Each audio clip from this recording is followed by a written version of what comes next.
I want to enjoy myself for a bit, and when I figure my life out, then I'll figure it out. Much to the dismay of people around about me that cared about me, you know. But that's what I done.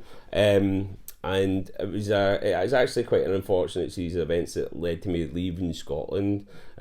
First of all, I got made redundant from my job, which, you know, was I was working as a forklift driver at the time, and working in an office supplies factory.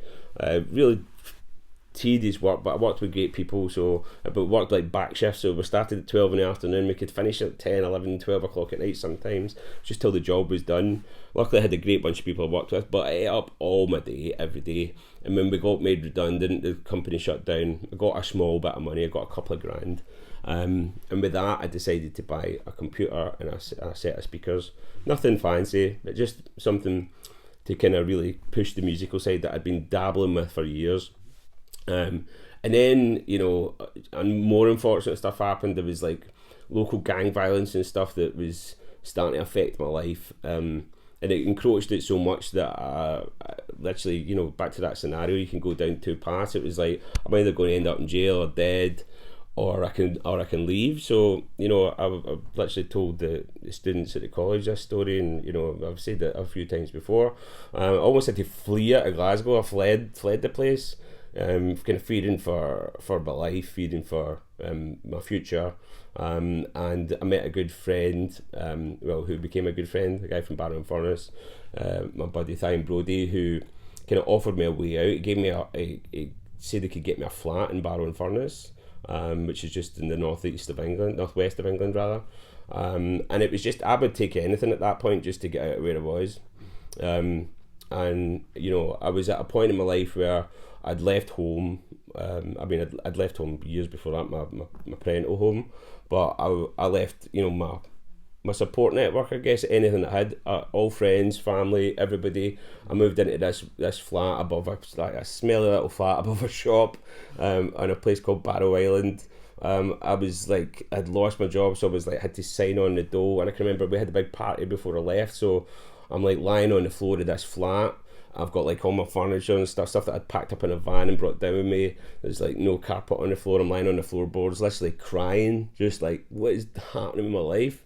And, you know, I say this to a lot of people, you know, you know, it's the truth, but also it can be quite an inspirational story when you're on the ground and you're on your back and you're at the lowest point of your life. I was literally looking at the ceiling thinking, like, the only way is up, like, both literally and metaphorically. Like, I can't get any lower than this. Like, I'm on the ground crying, so you know, I wiped down those tears and I'm like, look, I've got a computer, I've got my speakers, I've got time. That was the big thing. I was like, I've not got a job, you know. There was a joke going around where we lived, like, you know, somebody like, you working? You'd be like, no, I'm on the dole. You'd be like, the money's terrible, but the hours are great, you know. So, which is true, and that's one of the things that I kind of decided was like, yeah, I've got no money, I've got no support network, but what I have got is I've not got this fear of, you know, for my safety. I'm away from all of the trouble that was around me. I've got no distractions in terms of like my social group and other things. Like, you know, no disrespect to them, still love all of those guys and people that were in my life, but that meant that I was like laser focused then on what I had to do, and it was like there was no going back. It was like I made the decision. I'm going to keep going until I kind of make it, and I set myself some goals. First one was stay in every day and produce music. Don't take a job, no matter what the job centre say to me. I ain't taking work unless it's something that I really want to do that's based in the music industry. And I gave myself the goal of getting a record out in 2 years. It's back when they released vinyl on the regular.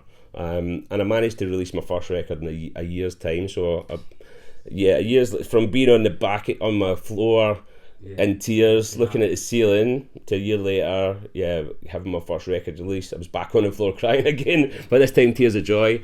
And that was the first kind of goal of a series of goals that are still ever evolving, and you don't ever really feel like you've made it. You know, I get asked that a lot, like, when do you feel like you've made it? And I think the first time that, you know, I never really felt like it. you know, people say, oh, you're living a dream and stuff like that, but you're kind of, when you're in it, it doesn't really feel like that. You just keep going. But, you know, with hindsight, I can clearly say to people, like, you've made it when you are making a living off of doing what you love, no matter how little that is. And, you know, at that point, you know, 2004, when I quit my last job, you know, I had 2 pennies to rub together. I could just about pay for my bills. You know, I was eating the bare minimum, like terrible food, you know, beans and toast, frozen pizza. But I'm waking up every day and I'm like, all I have to do is make music and like try and get gigs. And, you know, those were some of the happiest times of my life, because it was like, there was a freedom attached to that as well, because there was no expectations, there was no pressure. It was like, it was up to me what happened next, and you write your own story from then. So it's like the hero's journey began from that point.